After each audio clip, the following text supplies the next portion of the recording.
మీ ఎలాంటి వ్యాపార ప్రకటనలకైనా వెంటనే మా ఛానల్ సంప్రదించండి. ఓం నమ శివాయ నమ. కుంభరాశి 2026 ఫిబ్రవరి మాసం నెల. మరి ఈ రెండో నెలలో ఈ కుంభరాశిలో ఉండవలసిన వాళ్ళకి ఎలా ఉంటుంది, ఎలా ఉండబోతుంది? అయితే మెయిన్గా ఈ కుంభరాశి వాళ్ళు ఏదైనా సరే అవలేలగా పట్టేస్తుంటారు. ఎంతలా కొండనైనా కూడా పిండి చేసే తెలివితేటలు టెక్నికల్లీ వీళ్ళ దగ్గర ఉంటుంది. ఎదుటి వాడిని ఎక్కువగా మాట్లాడనివ్వరు. వీళ్ళు మాట్లాడిందే వేదం, వీళ్ళు మాట్లాడిందే శాసనం. వాళ్ళు ఎక్కిన గుర్రానికి మూడే కాళ్ళు అంటారు, కానీ నాలుగో కాలు ఉంటుంది. గుర్రానికి 4 కాళ్ళు ఉంటాయి, 3 కాళ్ళు ఉండవు. ఆ విధంగా మనకి ఎంత తెలివి ఉన్నా కూడా ఎదుటి వాళ్ళని ఇబ్బంది పెట్టకూడదు. కాబట్టి ఈ కుంభరాశిలో ఉండవలసిన వాళ్ళు ప్రపంచాన్ని చదివేసినట్టుగా మాట్లాడుతుంటారు. వాళ్ళ ఇంటి సమస్యలు వాళ్ళకి తెలవు, పక్క వాళ్ళ సమస్యల గురించి కొన్ని వేదనలు చెబుతుంటారు. ఆ విధంగా పోవాలి, ఈ విధంగా పోవాలి అని చెబుతుంటారు. ముందు వాళ్ళ ఇంట్లోనే సరి ఉండదు. కాబట్టి ఎదుటివాడికి చెప్పేటప్పుడు మన ఇంట్లో కూడా ఏమేమి జరుగుతుందో అనేది కూడా మనం కూడా కొంచెం జాగ్రత్త పడాలి. ఇప్పుడు అందరూ మంచి వాళ్ళని కాదు, అందరూ చెడ్డవాళ్ళని కాదు. అందరూ బాగుండాలి, దాంట్లో మనం ఉండాలని కోరుకుంటాం. అందరూ బాగుంటే కదా మనం కూడా బాగుండేది. మరి అందరూ కరెక్ట్గా ఉండకపోతే మనం ఒక్కరం ఎట్లా బాగుంటాం? ఆ విధంగా దేనికైనా ఒక నమ్మకం ఇంపార్టెంట్. కాబట్టి వీళ్ళు గత 3 సంవత్సరాల క్రితములో పడ్డ వేదన, 3 సంవత్సరాల క్రితములో ఎన్నో బాధలు పడుకుంటూ ఇప్పుడు ఒక్కొక్క స్టెప్పు ఎక్కబోతున్నారు. మరి ఇలాంటి స్టెప్పు ఎక్కేటప్పుడే కొంచెం జాగ్రత్త పడాలి. అన్నిటికన్నా ప్రజా కన్ను పడకూడదు మనిషికి. ప్రజా కన్ను పడిందిలా అంటే ఎంత వాడైనా కూడా, ఎంతలాంటి కోటేశ్వరుడైనా కూడా ఈ ప్రజా కన్ను పడిందిలా అంటే వాడు భస్మైపోతుంటాడు. భస్మాసురుడు ఎలా నెత్తిన చేపెట్టుకొని ఎలా భస్మైపోతాడో ఇది కూడా అలాంటిది. ప్రజా కన్ను అనేది ఎక్కువగా ప్రజలలో మంచి స్పందన సంపాదించుకోవాలి, ఒక గౌరవార్థాన్ని సంపాదించుకోవాలి. నీ దగ్గర ఉంటే నువ్వు పెట్టాలి, లేకపోతే నా దగ్గర లేదురా నాయన అని చెప్పుకోవాలి. అంతేగాని పేరుకి పెదరికం మాదిరిగా నేను అది తీశాను, ఇది తీశాను, అది పీకాను, ఇది పీకాను అనేది సమస్యలు కొన్ని చెప్పుకోకూడదు. దానివల్ల కొంత లేనిపోయిన సమస్యలు మనకు ఎదురవుతుంటాయి. అందువల్ల మీరు ఏది చేసినా ఎక్కడ పోయినా కూడా మన గురించి ఎదుటివాడు అనుకోవాలి, కానీ నువ్వే చెప్పుకుంటే అది నీకు అర్థమే ఉంది.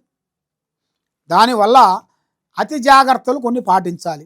మరి ఇలా జాతకంలో 3 గ్రహాలు కొన్ని ఘోషిస్తున్నాయి కాబట్టి, ఒకటి రాహుకేతు అనేది కనబడుతుంది. కాబట్టి ఈ రాహుకేతువ శనిలో కొంచెం నిదానం అయిపోయింది. మరి రాహుకేతువులు 2 కనబడుతున్నాయి కాబట్టి ఈ రాహుకేతువులకి చేయాల్సిన విధానాలు కొన్ని ఉంటాయి, పూజా బలాలు. ఆ పూజా బలాలు రాహుకేతువులకి ఏ విధంగా చేయాలి, ఏ టైంలో చేయాలి, ఎప్పుడు చేయాలి, ఎక్కడ చేయాలి, ఎప్పుడు చేస్తే వీళ్ళకి మంచి జరుగుతుంది అనేది చాలామందికి చాలా సందేహాలు ఉన్నాయి.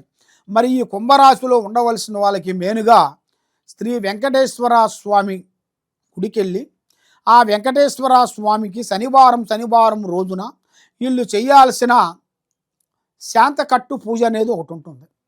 ఆ శాంతకట్టు పూజ అనేది వీళ్ళు చేయాలి. ఆ శాంతకట్టు పూజ తర్వాత ప్రజాకట్టు అనేది ఒకటి ఉంటుంది. ఆ ప్రజాకట్టు పూజ ఒకటి చేయాలి. ఈ 2 పూజలు కానీ చేసినట్టుకైతే ఇలా జాతకంలో పట్టిందల్లా బంగారమే. ఏ కార్యక్రమం అనుకున్నా విజయమే. వీళ్ళు అనుకున్నది తప్పకుండా సాధిస్తారు. వీళ్ళకి అభివృద్ధిగా వచ్చే మార్గాలు కూడా చాలా వరకు ఉన్నాయి. కాబట్టి ఒక స్త్రీ నుంచి ఇబ్బందికరమైన సమస్యలు కొంచెం రాబోతున్నాయి. స్త్రీ అంటే మనం ప్రేమిస్తుంటాం. ప్రేమించిన స్త్రీ నుంచా లేకపోతే ఏరే స్త్రీ నుంచా అనేది చాలామందికి చాలా సందేహాలు ఉంటాయి. మనం ప్రేమించిన స్త్రీ నుంచే రాబోతుంటాయి, ఏరే స్త్రీ నుంచి కాదు. మనం ఎవరిని ప్రేమిస్తామో ఆ స్త్రీ మనల్ని ఎలా అర్థం చేసుకుందో ఆ స్త్రీ కూడా మనల్ని ఆ విధంగా అర్థం చేసుకుంటుంది. ప్రేమ అంటే 4 పార్కులు తిరిగి వచ్చి 4 సినిమాలు చూసి వచ్చినంత వరకే ప్రేమ కాదు. ప్రేమ అంటే ఎదుటివాడు, అంటే నువ్వు స్త్రీని ప్రేమిస్తున్నావు కాబట్టి ఆ స్త్రీలో ఉండాల్సిన లోపం ఏమిటి, ఆమె ఆలోచన ఏమిటి అనేది తెలుసుకునేవాడే ధన్యుడు. మరి స్త్రీ కూడా వీడు చెప్పిన మాటలకి ఆలోచించి ఆమె ఓకే అనుకోకుండా ఉంటే వీడు ఎక్కడ దూరం అయిపోతాడు అన్నట్టుగా కొంతమంది ఆదుర్తతో ఓకే అని దగ్గరైన తర్వాత దానివల్ల చికాకులు వచ్చి గొడవలు వచ్చి ఇడిపోయి భార్యాభర్తలు ఇడాకులు పోయి ఎన్నో బాధలు పడుతూ ఎన్నో వేదనలు పడుతున్నారు. కాబట్టి కొద్దిగా మీరు కొంచెం ఆలోచించి దాన్ని కొంచెం తెలుసుకున్నట్టుకైతే మీ జీవితానికి మీ లైఫ్కి ఒక మంచి మార్గం అనేది వస్తుంది. మరి ఆ మంచి మార్గం మీకు కరెక్ట్గా ఉండాలి అంటే మీ మీద ఉండాల్సిన కొన్ని గ్రహాలు అనుకూలంగా లేని దానివల్ల మీకు ఎలాంటి సమస్యలు కొంచెం ఎదురవుతుంటాయి. మనకి పొద్దున లేచిన కాడి నుంచి సాయంత్రం వరకు దినగండం ప్రాణ హౌస్ అంటారు. మనిషికి చెడం చిత్తం చెడం మాయ. మనిషికి అనేది ఏ టైంలో ఏ నిమిషానికి ఏ గండం ఎలాగ సెట్ వస్తుందో చెప్పలేం. అలాగా వచ్చే దానికి ముందు మనం కొంచెం జాగ్రత్తలు కొంచెం తీసుకోవాలి. మనం పోయే గడియలు వచ్చే గడియలు చేసే కార్యక్రమాలు కొంత జాగ్రత్తలు కొన్ని తీసుకొని మన మీద ఏమన్నా నెగిటివ్ ఏమన్నా ఉంటే దానికి సంబంధించిన పూజా బలాలు కొన్ని చేసుకొని మనం వెళ్ళాలి. పూజా బలాలంటే ఏ గుడి కంటే ఆ గుడికి పోయి ఎక్కడంటే అక్కడ చేసేది కాదు. మీ మీద ఏముందా అనేది ముందు తెలుసుకోవాలి. మీ మీద ఒకటి ఉంచుకొని ఇంకో పూజ చేస్తే దానికి ఏం ఫలితం? ఒక కాలికి దెబ్బ తగిలి చేతికి మందు రాస్తే ఎట్టమాంతది? దెబ్బ ఎక్కడ తగిలిందో అక్కడే రాయాలి మందు. అక్కడ మందు రాస్తేనే అది తగ్గిద్ది. మరి ఆ సమస్య తీరాలంటే మీ పేరు బలంలో చూడాలి. మరి విద్యారంగంలో చూస్తే మంచి విద్య తెలివితేటలు చాలా వరకు ఉంటాయి. చదువులో అభివృద్ధి, మరి విదేశాల ప్రయాణాలు, మరి వీళ్ళకి ఈ సంవత్సరంలో దూర ప్రయాణాలు, దాంతోపాటు కొన్ని దైవ దర్శనాలు కూడా కొన్ని కనబడుతున్నాయి. ఈ దైవ దర్శనాలు కూడా వీళ్ళకి అనుకోకుండా ఆ భగవంతుడు దయ వలన పెద్ద పెద్ద కార్యక్రమాలు కొన్ని పూర్తి చేయాల్సిన కూడా కొన్ని ఉన్నాయి. కాబట్టి ఈ కుంభరాశిలో ఉండవలసిన వాళ్ళందరికీ ఎక్కువగా అన్నదమ్ముల నుంచి కొన్ని సమస్యలు రాబోతుంటాయి. అన్నదమ్ములు కొంతమంది ఉంటారు, కొంతమంది స్వార్థపరులు ఉంటారు, కొంతమంది మంచి వాళ్ళు ఉంటారు. అన్న మనవాడైనా వదిన మందు కాదు, తమ్ముడు మనవాడైనా మరదల మందు కాదు.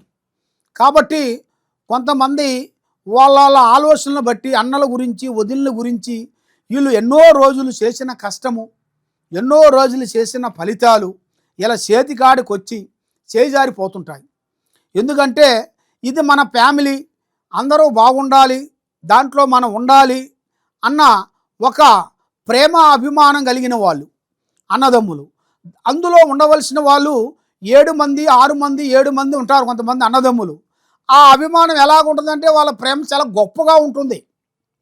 కాబట్టి ఒకరికి చికాకులు వచ్చినా కూడా ఒక అండర్స్టాండింగ్ కావటం, ఎవరికన్నా వాళ్ళ కుటుంబంలో ఏదైనా చిన్న సమస్య వచ్చినా ఆ సమస్యని వాళ్ళు కూర్చోవటం, మీటింగ్ చేసుకోవటం, ఆ మీటింగులో ఈ విధంగా బాగుంది, ఈ విధంగా బాగోలేదు అని చెప్పుకోవటం, ఒకరికి ఇల్లు లేకపోతే నలుగురు కలిసి వాళ్ళకి ఇల్లు కొనియటం, ఒకరికి బండి లేకపోతే ఒక బండి కొనియటం, అందరు పొత్తులు కలిసి ఒకడికి ఒక మనవడికి మనవరాలకి కొడుకులకి ఇలాగా రౌండ్గా ఒకరు కాకపోతే ఒకరికి అలా సాయం చేసుకుంటూ వస్తుంటారు.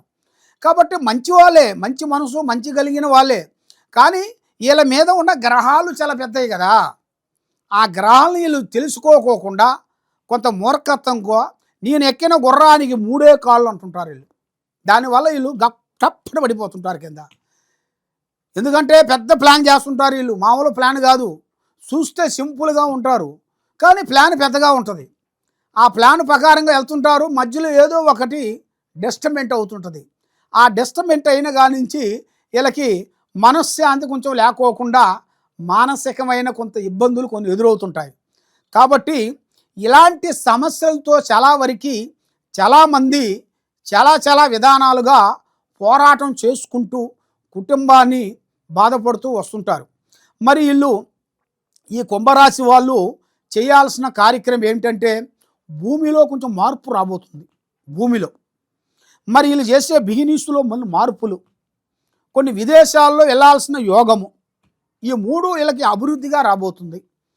మరి ఏ కార్యక్రమం చేసినా ముందుకు రావట్లే. అది ఎందువల్ల అంటే వీళ్ళ మీద కొంత చెడు గ్రహాలు కొన్ని ఉంటాయి. ఆ చెడు గ్రహాల వల్ల మనశ్శాంతి లేకోకుండా మానసికమైన ఇబ్బందులు, మానసికమైన ఒత్తిడి, ఇలాంటి సమస్యలతో చాలా వరకు బాధపడుతూ ఎన్నో విధానాలుగా ఉంటారు. కాబట్టి వీళ్ళు చేయాల్సిన పూజా బలము మెయిన్గా శ్రీనివాసుని ఎక్కువగా పూజించాలి, శ్రీ లక్ష్మీదేవతని పూజించాలి, శ్రీ వారాహిని మాతని పూజించాలి.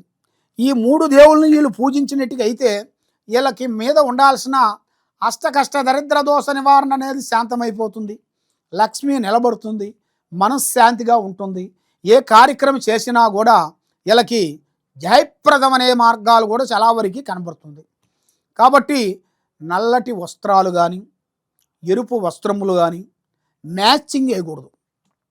వీళ్ళు ఒకరికి అప్పు ఇచ్చారనుకోండి, గోయిందార్పణమే. ఇచ్చేటప్పుడు సంతోషంగా ఇస్తుంటారు, వచ్చేటప్పుడు కిటకిట అవుతుంటుంది. కాబట్టి ఏది చేసినా ముందుకు రాకోకుండా అయిపోతుంటుంది. స్థాన బలం వీళ్ళకి అంత అనుకూలంగా లేదు. స్థాన బలం అనగా ఇల్లు, ఆ ఇంట్లో ఉండాల్సిన బలం తగ్గిన దానివల్ల ముందుకు రాకోకుండా అయిపోతుంది. కాబట్టి మీరు ఎలాంటి సమస్య ఉన్నా కూడా ఈ కింద ఉండాల్సిన నెంబర్కి మాకు సంప్రదించినట్టుకైతే మీ పేరుని బట్టి, సమయాన్ని బట్టి, యోగాన్ని బట్టి, మీ ఇంట్లో ఏముంది, మీ పిల్లల మీద ఏముంది, ఏమేమి జరుగుతుంది అనేది జాతక చక్ర గణితం వేసి చూసి అన్నీ చెప్పగలుగుతాం. ఏ సమస్య ఉన్నా కూడా మాకు సంప్రదించండి. సర్వో జనా సుఖినో భవంతు. ఓం నమః శివాయ నమః.